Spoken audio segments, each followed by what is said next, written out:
We should do a blood test to be sure, but I'm quite certain you're pregnant. Congratulations. It is such good news. We're meant to be going away. How are we going to do that? You'll go as a family.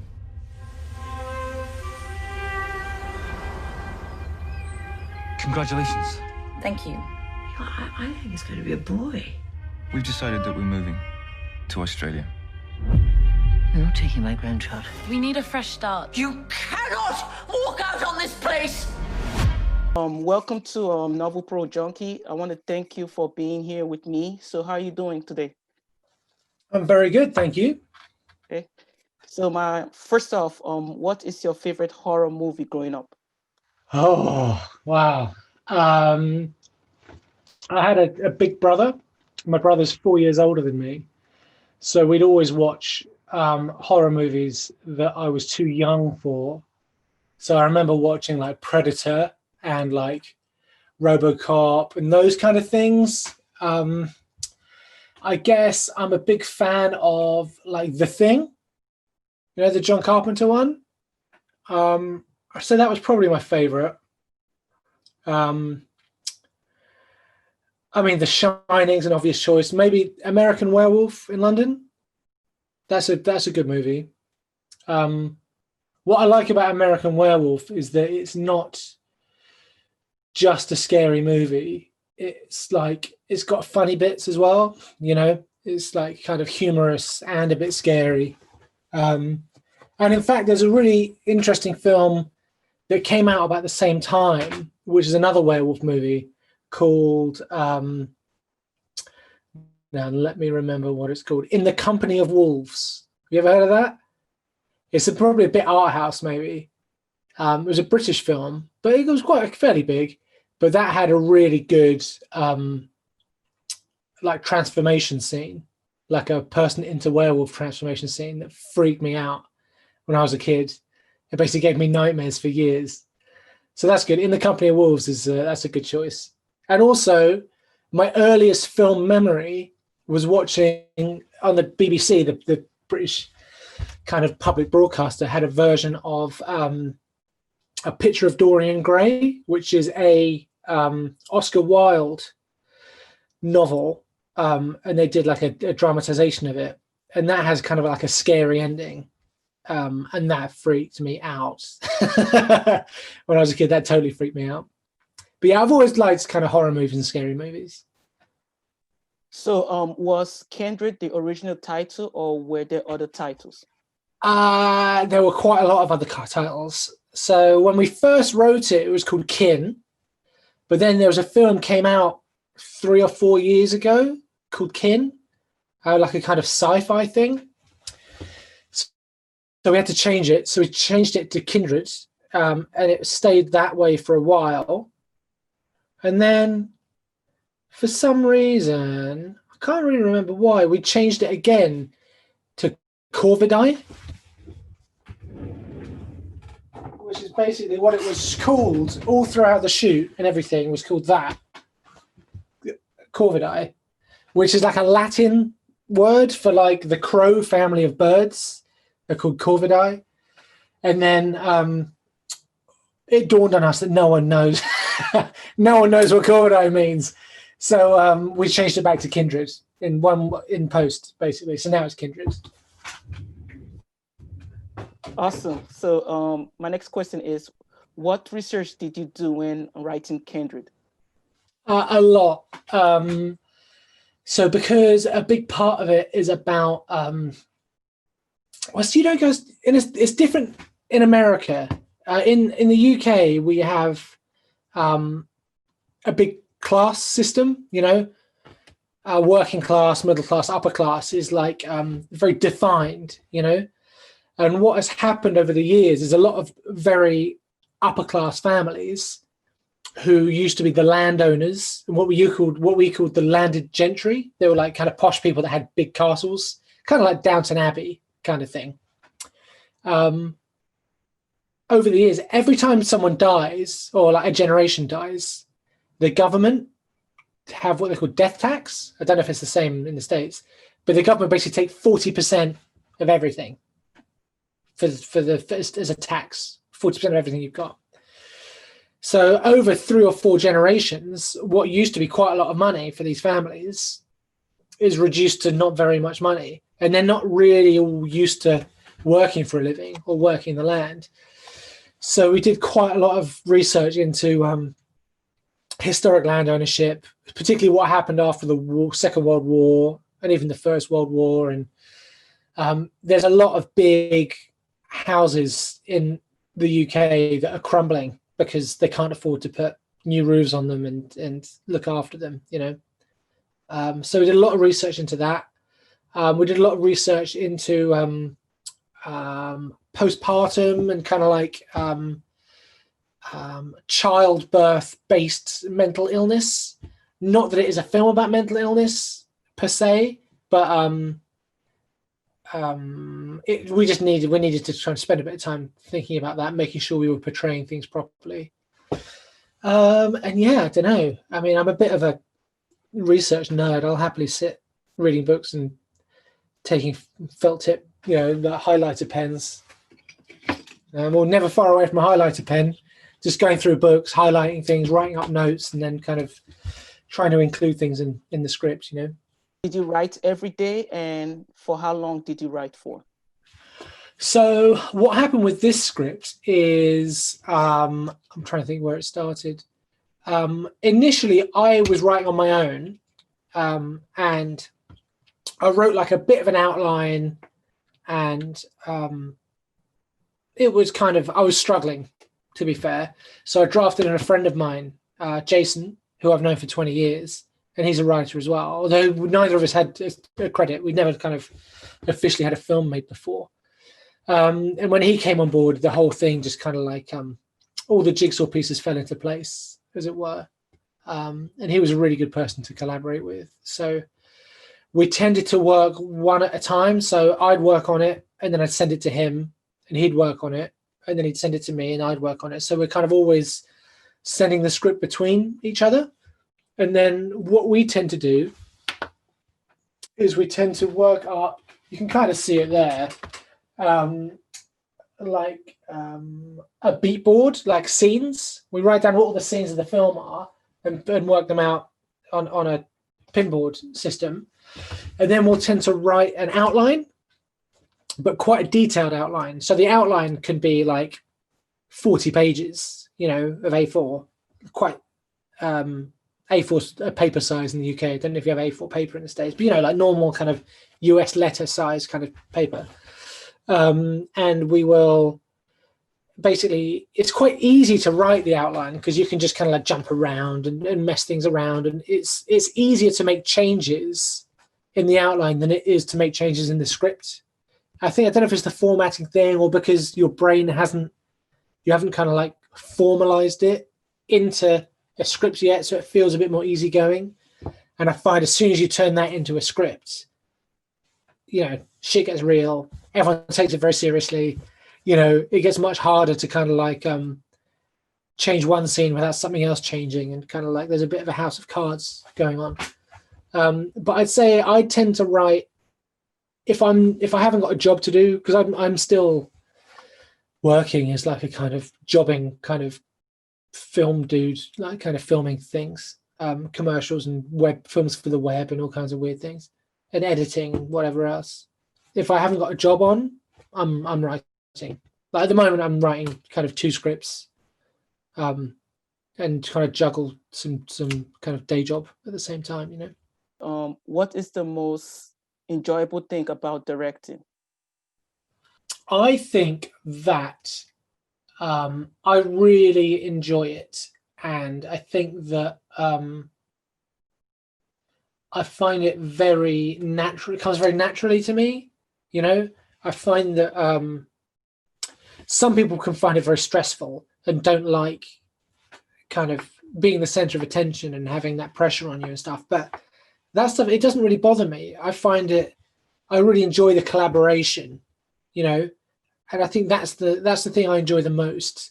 I really like picking a team to work with me and then talking to them about what we're doing and having an opinion, and, you know, working on color palette and wardrobe and hair and makeup and all those things, and listening to the opinion of other people and them saying like, oh yeah, well, if you thought about, instead of her wearing a black t-shirt, she could be wearing like a green t-shirt, and you think, oh, actually that does work because the wallpaper in that room is green and it will work really well. Those kind of stuff. That's really fun, and being on set with the crew is super fun. It can get a bit stressful, but I find the kind of the behind the scenes stuff, the production stuff, and the worrying about money and worrying about what time we have to get to a location, and that stuff's a bit stressful. Knowing you've only got 15 minutes to get 3 shots, that's stressful. But the collaboration is really fun. What was your reaction when you first watched the Kindred trailer? I mean, I like the trailer. I think it's good. I think the problem with trailers in general is that you worry about them giving too much of the film away, But the nature of there's a few things. Firstly, we haven't got any like crazy famous people in it, So like if we had Tom Cruise in it or Robert Downey Jr. in it, people would go and see that film, whatever it was about, because it's got them in it and they trust that they've picked a good movie to make. And you can be more mysterious with your trailer because the audience are going to be into it. But when you've got a cast of a few recognizable people, and don't get me wrong, they're like amazing actors, but they're not really the kind of people who would draw an audience in on their name alone. So with a trailer, you have to let people know what they're coming to see, So you can't just show them the first 15 minutes of the film. You have to kind of show them a bit at the beginning, a chunk of the middle, and maybe a couple of shots from near the end, just so that we know what we're into. But what I would say is that there's nothing in the trailer that gives away the ending of the film. And that was really important to me, that like you'll come out of the film slightly shocked by it, you won't have had it ruined by the trailer. Could you give a fun fact about your experience working with Fiona Shaw or Chloe Pirrie and Tamara Lawrence or any other cast member in the film? Okay, yeah. I mean, to be honest, there's not that many of them. There's like 6 or 7 people in the whole film, and that's it. So the lead is Tamara Lawrence, and the reason we cast her is because Jack, who is also in the film, I'll talk about in a minute. Oh, maybe I'll talk about Jack. Start from the beginning. I'll talk about Jack first, because Jack plays his character called Thomas, and he is one of the producers on the film. So what happened was we sent the script for him to be in it, and he liked it, and my producer knows him a bit, and they were like, well, actually, do you want to get on board on the production side as well? Because we knew that he wanted to get more experience doing that, and he was up for that. So we were lucky to have him join the production team. So he's one of my producers, and he's one of the stars of the film, and he's brilliant. He's in Dunkirk and a whole bunch of other stuff. And then because he was involved, it meant that all of a sudden some other bigger actors was being interested in getting involved. If we just cast, I don't know what, my friend from down the pub, it's going to be hard to get Fiona Shaw to be in it. But if you cast someone like Jack, then it makes the better actors more interested, So that was the first step. And then Jack had just finished a TV show called The Long Song, which is again a BBC show that is about sugar plantations and the end of slavery in Jamaica, like a British sugar plantations. And he played opposite Tamara Lawrence, who was the lead in it.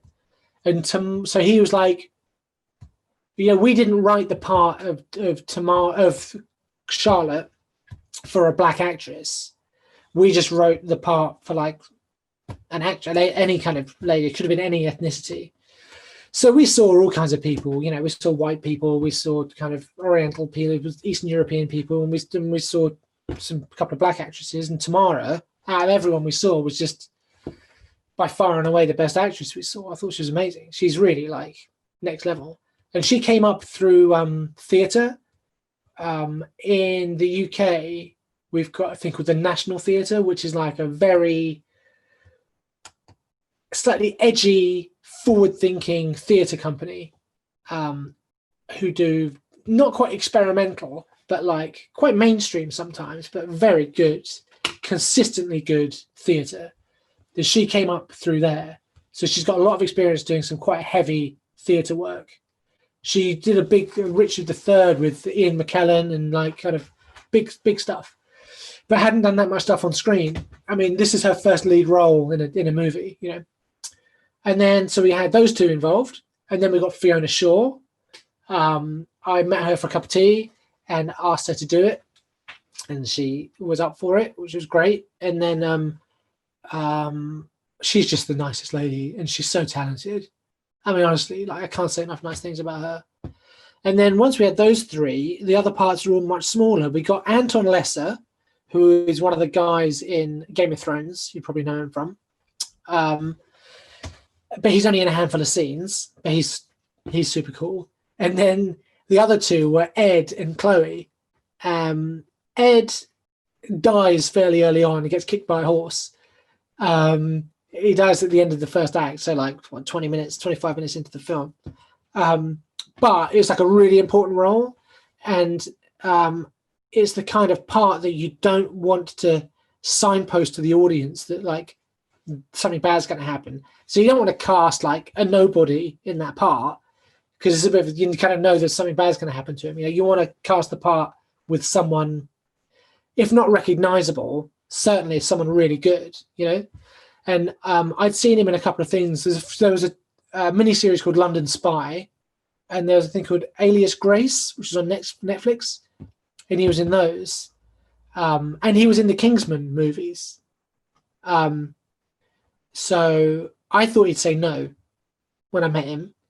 But I met him again for a cup of tea and was just like, you know, would you be up for it? And he was just like, yeah, I'll do it. Great. You know, I really liked it. So that was one. The funny thing about him is the nature of how we had to shoot the film out of sequence is that he had like it was more than that, about 5 days at the beginning, and then went away because he was filming this thing for Netflix called The English Game, which is about soccer.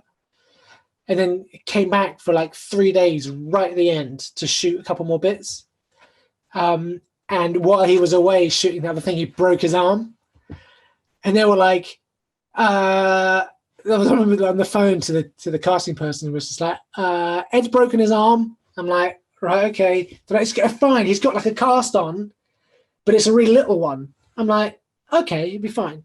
And then they're like, oh no, wait, it's quite a big cast, but he can take it off. I was like, right, okay. He turns up on the day and it's like his whole arm is like in a cast and he can't take it off. And he's just like, I'm like, what am I supposed to do with that? You know? So there's a couple of scenes with him with like his hand like behind his back or like underneath something. So you can't see that he's got like a big cast on his hand. You can just make it out in one little kind of moment, but that's fine. We got away with it. You wouldn't know, but it was slightly stressful. And then the last one to mention is Chloe Pirrie, who plays Jane, and she is so like overqualified for that part. I've seen her in a bunch of stuff. She was she made her debut in a film called Shell, which is like a very small British kind of like art house kind of film set in Scotland. And she was amazing in that. And then I saw her in a thing called To Walk Invisible, which is a TV show, like one-off kind of TV special thing about the Bronte sisters, who are like kind of authors. She played Emily Bronte in that, and she totally blew me away. And I just think fucking Chloe's the best. So again, I met her for a cup of tea, and I was just like, I just laid it down and was just like, look, you're completely overqualified for this part. I feel kind of guilty offering you the part that's like not the biggest part in the world because, you know, you're better than this, but would you do it? And she liked the script. She's like, look, I like the script. I'll do it. So she did it. So we got quite lucky, you know, the cast, they're all kind of really good. There's no one kind of letting the side down at all. So did you make a cameo in this film? If not, why didn't you? I am in the film.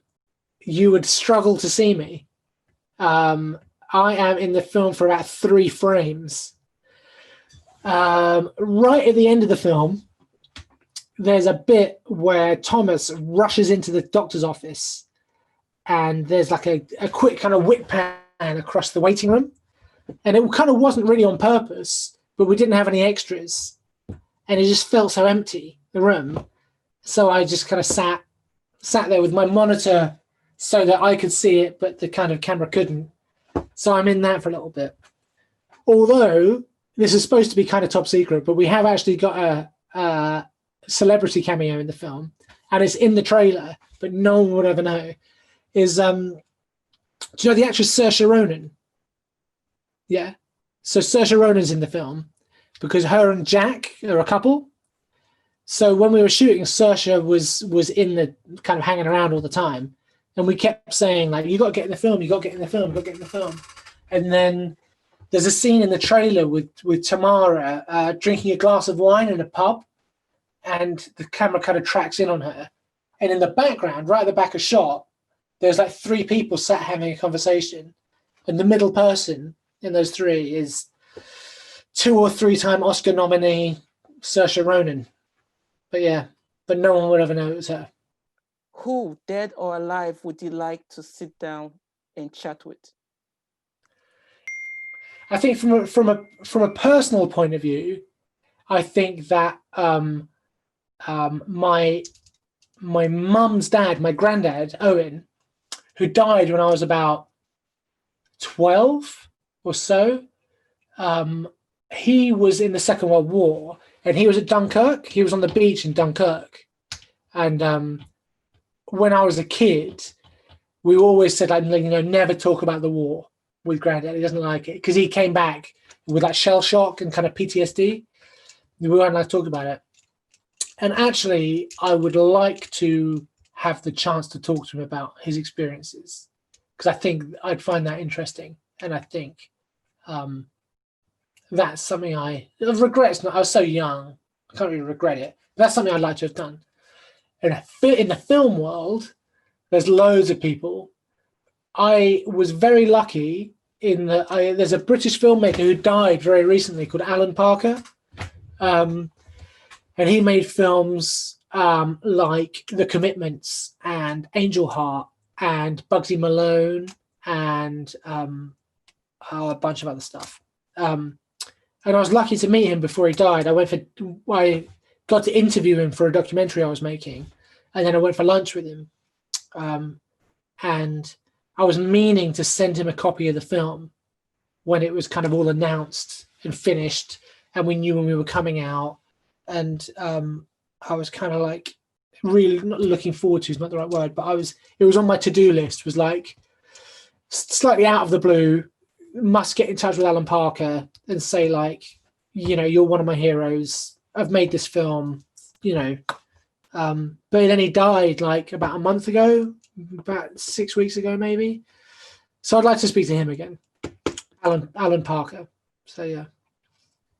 So what advice do you wish someone had given to you when you were younger about the industry? I think that there's a couple of answers to this. I think that I didn't really get it. I thought I got it. I remember I went to film school and I came out and I thought, hey, I've got an idea for a film script. I'm 22, 23. I'm going to go make a movie, And then it's taken me, how long, like 18 years or 17 years to actually do it, And I thought at the time it would be like a fairly easy, simple thing to do. And it's had ups and downs, and it's been a tricky road. But what dawned on me was that no one is ever going to give you the break unless you can prove you can do it. So what I mean by that is that, what's the best way to put it? basically, I'm a big believer in you got to do it yourself. There's no point waiting for someone to walk up to you in the street with a suitcase full of money and say, go make a movie, because that doesn't happen. You have to go out on your own, spend your own money, spend your spare time. If you haven't got any money, just do it. Use your spare time and make stuff for nothing, just for the love of it. And eventually, if you do that enough times, you'll make something good that will prove to someone that you are worth a chance, you know? Because without that experience, no one's going to give you the break. I remember I've got a book here somewhere, again, I probably wouldn't be able to find it, about from first-time film directors.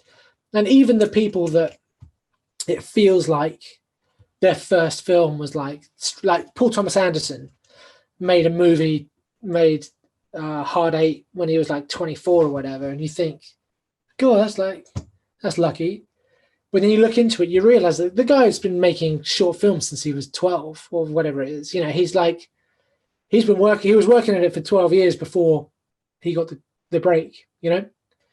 And for me, I only really got my break after I started doing more.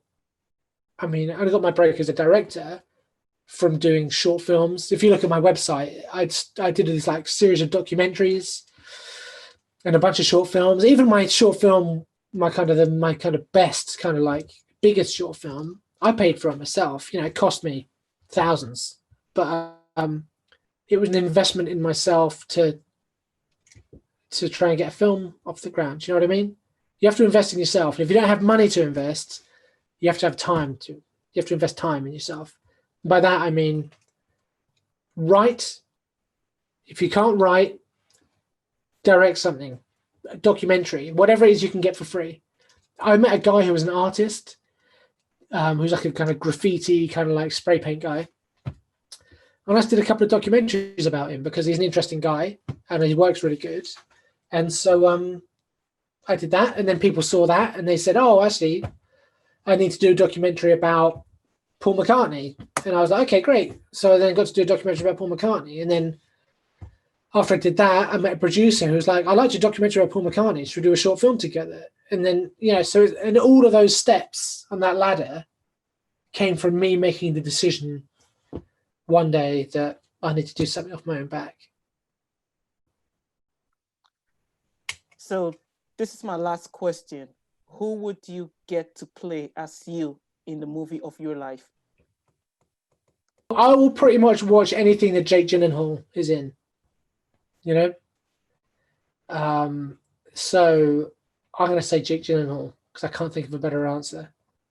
I like him a lot. I think he's made a lot of good choices and he seems like a clever guy. So, yeah. You did it. Yeah. We're going to swim. Yeah. We're going to swim.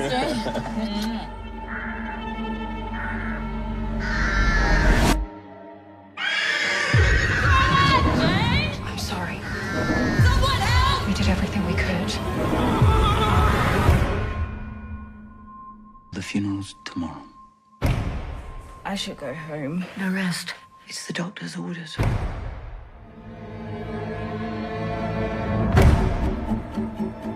How are you feeling?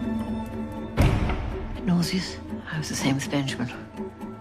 I'm gonna need some of my things. I sent Thomas over yesterday. Everything you want will be in your wardrobe. How is the baby? I've been feeling dizzy. I'll get you some water. Maybe you should see another doctor. Don't worry, everything's under control. Thomas, what are you doing? Why are you in here?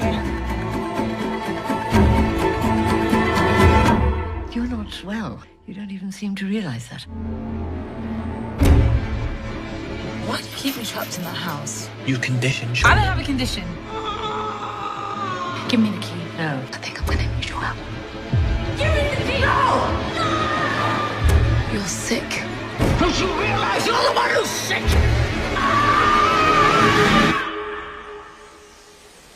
There's been too much death in this family.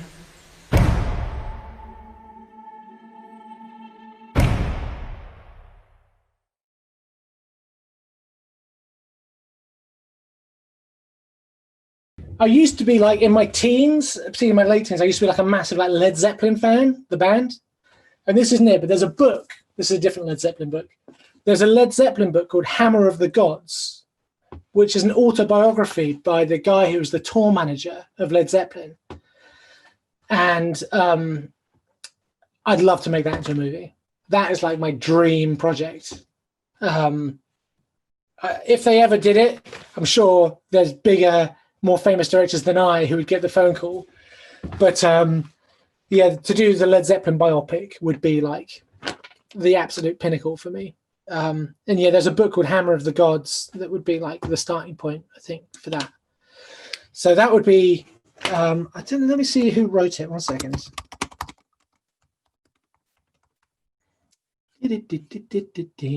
Hammer of the Gods by Stephen Davis is his name. So Hammer of the Gods by Stephen Davis. And then my favorite book now, I would say, is probably Slaughterhouse-5 by Kurt Vonnegut. There's an audiobook of it that they've done a few different audiobook versions, but there's one from kind of the early 2000s read by Ethan Hawke. And that is like so good. It's like I've read the book and listened to the audiobook several times. Otherwise, I'd say I mentioned it earlier, but Dorian Gray by Oscar Wilde. That again, I'd like to adapt because I just think they did a version of it 10 years ago, a bit less, 8 years ago, that stank. It was no good. And that was, I came out of that cinema so depressed because I'd always wanted to do that as a project. And I came out, I was just like, oh man, they didn't get it right at all. Didn't get the tone right. But yeah, it's tricky because there's so much dialogue in it. You know, the problem with Oscar Wilde adaptation is just like, it's the way people speak is, it doesn't feel authentic because they're all so intelligent and it's so over the top, all the language all the time. You know, it's kind of like, it's not easy to adapt. But yeah, so I'd say my favorite books now are probably Slaughterhouse-5 or Dorian Gray.